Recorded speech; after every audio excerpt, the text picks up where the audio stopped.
مصر میں ایک شخص مسجد کے برابر رہتا تھا، پابندی سے اذان دیتا اور جماعت میں شرکت کرتا، چہرے پر عبادت اور اطاعت کی رونق بھی تھی۔ اتفاق سے جب ایک دن اذان دینے کے لیے مسجد کے مینار پر چڑھا تو قریب میں ایک عیسائی شخص کی خوبصورت لڑکی پر اس کی نظر پڑی، جسے دیکھ کر وہ اس پر دل و جان سے عاشق ہو گیا اور اذان چھوڑ کر وہیں سے سیدھا اس کے مکان میں پہنچا۔ لڑکی نے اسے دیکھ کر پوچھا، کیا بات ہے، میرے گھر میں کیوں آئے ہو؟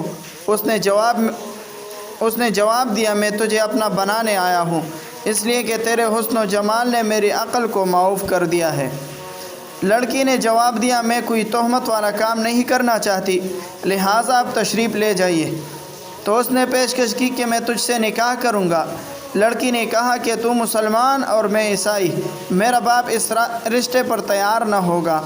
اس شخص نے کہا کہ میں خود ہی عیسائی بن جاتا ہوں۔ چنانچہ اس نے محض اس لڑکی کو حاصل کرنے کے لیے عیسوی مذہب کو اختیار کر لیا۔ نعوذ باللہ من ذالک، اللہ رب العزت ہم سب کو اس سے بچائے۔ لیکن ابھی وہ دن بھی پورا نہیں ہوا تھا کہ وہ شخص اس گھر میں رہتے ہوئے کسی کام کے لیے چھت پر چڑھا اور کسی طرح سے وہاں سے گر پڑا، جس سے اس کی موت واقع ہو گئی۔ افسوس صد افسوس، دین بھی گیا اور لڑکی بھی ہاتھ نہ آئی۔ نہ ادھر کے رہے نہ ادھر کے رہے، نہ خدا ہی ملا نہ وصال صنم۔ حجاج ابن یوسف خلفائے بنو امیہ کا انتہائی سفاک اور خونخوار ظالم گورنر تھا۔ اس نے 1,00,000 انسانوں کو اپنی تلوار سے قتل کیا، اور جو لوگ اس کے حکم سے قتل کیے گئے ان کو تو کوئی گن ہی نہ سکا۔ بہت سے صحابہ کرام اور تابعین کو اس نے قتل کیا یا قید و بند میں رکھا۔ حضرت خواجہ حسن بصری رحمۃ اللہ علیہ فرمایا کرتے تھے کہ اگر ساری امتیں اپنے اپنے منافقوں کو قیامت کے دن لے کر آئیں اور ہم اپنے ایک منافق حجاج ابن یوسف ثقفی کو پیش کر دیں تو ہمارا پلہ باری رہے گا۔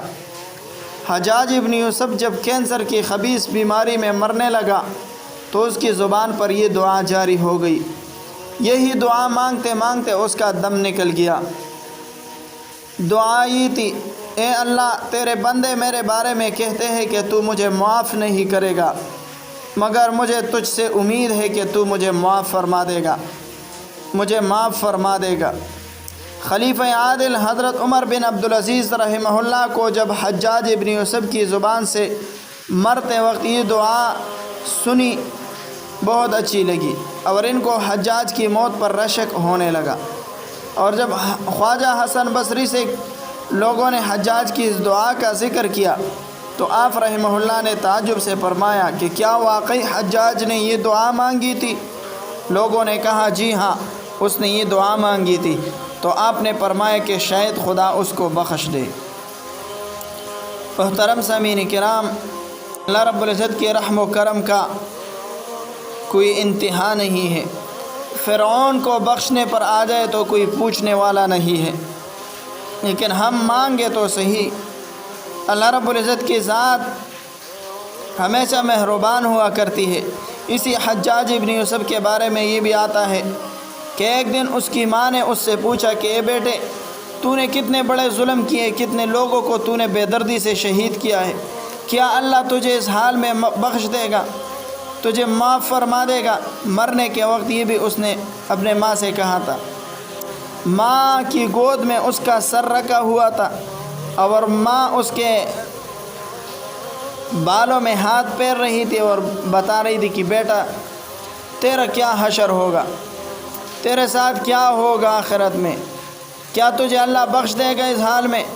تو اس نے اپنی ماں سے کہا کہ ماں، تو یہ چاہتا ہے کہ کوئی 10-12 آدمی آ جائے اور یہاں پر لکڑی جمع کرے اور آگ جلائے اور پھر اس آگ میں تیرے بیٹے کو یعنی حجاج کو ڈالے؟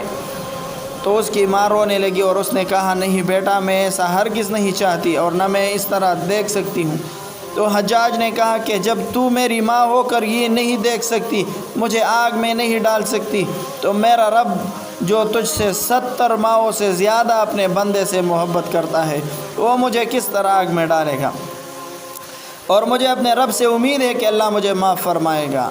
تو یہ چند باتیں تھیں کہ علماء امت اس بات پر اب خاموش ہے کہ وہ حجاج ابن یوسف کے جہنمی ہونے کے بارے میں کچھ بھی نہیں کہہ سکتے، کیونکہ اس نے ایسے کام کیے ہیں اور دعا اس نے ایسی مانگی ہے، اس کا اللہ رب العزت پر یقین ایسا تھا کہ علماء امت کہہ رہے کہ خاموش، بس اس کے بارے میں خاموش ہو جاؤ، اللہ رب العزت جو فیصلہ کرے گا اس کے بارے میں اللہ ہی جانتا ہے۔ محترم سامعین کرام، اللہ رب العزت سے مانگنے والے بن جائے، ہر حال میں مصیبتوں سے نجات اور حصول مقاصد کے لیے خاص ورد بتا رہا ہوں۔ اگر کوئی مصیبتوں سے نجات حاصل کرنا چاہتا ہے اور جس کے مقاصد ہیں وہ حاصل نہیں ہو رہے، اس کے لیے ایک خاص ورد ہے۔ ورد سے پہلے اول اور آخر 11 مرتبہ درود شریف کا ورد پڑھے، اول اور آخر 11 مرتبہ درود شریف، اس کے بعد حسبنا اللہ و نعم الوکیل، حسبنا اللہ و نعم الوکیل۔